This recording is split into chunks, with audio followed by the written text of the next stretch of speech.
বিসমিল্লাহির রহমানির রহিম। বিসমিল্লাহ কোচিং সেন্টার এ 10 মিনিট রানিং স্কুল সবাইকে স্বাগতম। আমরা এইচএসসির ফিন্যান্স অ্যান্ড ব্যাংকিংয়ের চ্যাপ্টার 6 এর দীর্ঘমেয়াদী অর্থায়নে আমরা সেকেন্ড লেকচারের উদ্দীপক বুঝিয়েছিলাম আগের ভিডিওতে।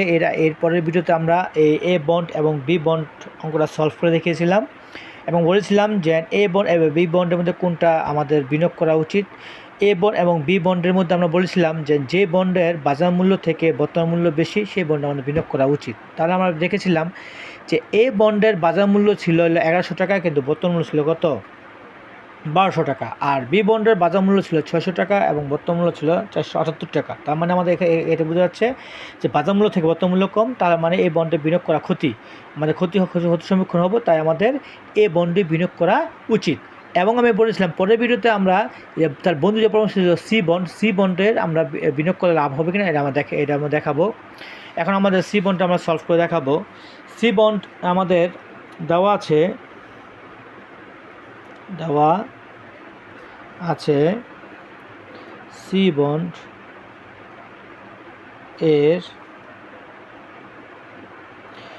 বন্ডের বর্তমান মূল্য BB is equal to I into 1 minus 1 plus KD power n by KD plus MB 1 plus KD power n। এই হলো আমাদের বন্ডের বর্তমান বের করার সূত্র। কারণ আমাদের এখানে কী কী দেওয়া আছে আগে লিখি। আয় বের করতে হবে। আয় আমরা বের করবো কীভাবে? আমরা বলেছিলাম যে যদি আমরা যেমন আগের দুই বন্ডের পরিপক্ক মূল্য দেওয়া আছে এবং অভিহিত মূল্য দেওয়া ছিল, কিন্তু এই বন্ডের আমার কোনো পরিপক্ক মূল্য দেওয়া নেই, জাস্ট শুধু অভিহিত মূল্য দেওয়া আছে। তো আমাদের অভিহিত মূল্য অঙ্ক আমরা আয় বের করব। তো আমাদের অভিহিত মূল্য দেওয়া আছে কত? 100 টাকা। আর কুপন সুদের হার দেওয়া আছে কত? 12%। কুপন সুদের হার 12%। যে দেওয়া আছে কুপন সুদের হারের 12%। তো 12% আসে আমার কত? ইন্টু 12%। তো আমার বের হলো 12 টাকা, মানে ইন্টারেস্ট হলো 12 টাকা। হ্যাঁ, আর এমবি, এখানে এমবি যেহেতু আমার পরিপক্ক মূল্য, তাহলে এমবি হবে আমাদের ওই 100 টাকায়, যেটা অভিহিত মূল্য, যে আমাদের বলছে অভিহিত মূল্য 100 টাকা, 100 টাকায় হবে।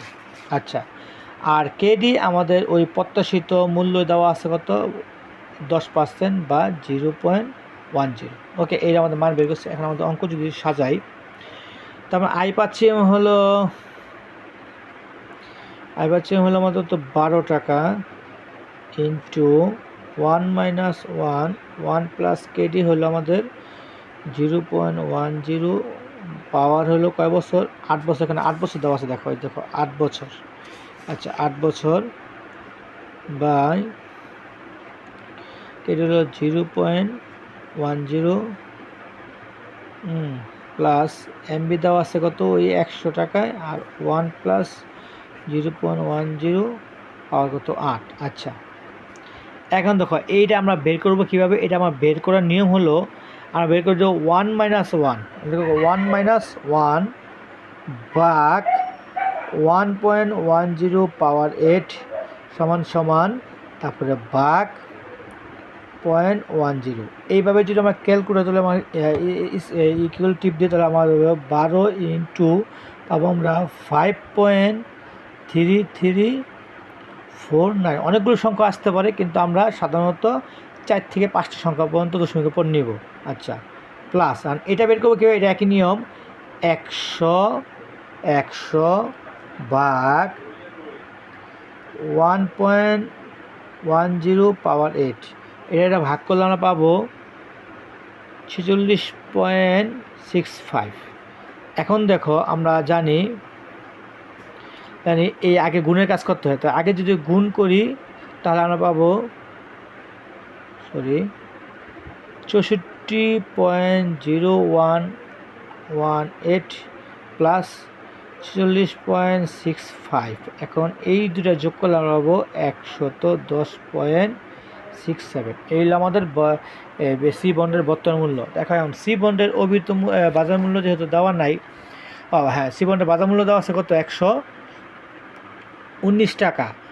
আর কিন্তু আমাদের বর্তমূল্য দেওয়া আছে বেরিয়েছে কত 110 টাকা। তার মানে আমাকে সি বন্ডও বিনিয়োগ করা আমাদের জন্য ক্ষতি, কারণ আমাদের নিয়ম কি, বর্তমূল্য বাজার মূল্য থেকে বর্তমূল্য বেশি হতে হবে, তাহলে আমাদের বন্ডে বিনিয়োগ করা লাভজনক। তাহলে আমরা বুঝলাম, আমরা এই 3টা বন্ডেরই দেখলাম, যে এ বন্ড, বি বন্ড আর কি বন্ড, আমাদের সি বন্ড।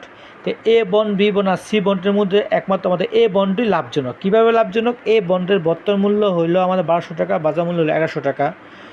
বি বন্ডের বর্তমান মূল্য হইল আমাদের 478 টাকা, কিন্তু বাজার মূল্য 600 টাকা। এবং সি বন্ডের আমাদের বর্তমান মূল্য হয়েছে 110 টাকা 67 পয়সা, কিন্তু আমাদের বাজার মূল্য দেওয়া আছে কত 119 টাকা। তাহলে আমাদের এই 3 বন্ডের মধ্যে যদি আমাদের এই 2 বন্ডের বাজার মূল্য আমাদের কম, বর্তমান মূল্য বাজার মূল্য থেকে বর্তমান মূল্য কম, শুধুমাত্র এই বন্ডেরই বাজার মূল্য থেকে বর্তমান মূল্য বেশি, তাই আমাদের এই বন্ডে বিনিয়োগ করা উচিত। ওকে, আমার আশা করি সবাই আমার ক্লাস বুঝতে পেরে, সঙ্গে বুঝতে, যদি কোনো সমস্যা হয়, বুঝতে অসুবিধা হয়, তাহলে আমাকে কমেন্ট করে জানাবে। ইনশাআল্লাহ আমি এই ক্লাসটা আবার নিয়ে দেখাবো। ওকে, সঙ্গে থাকার জন্য ধন্যবাদ। আসসালামু আলাইকুম।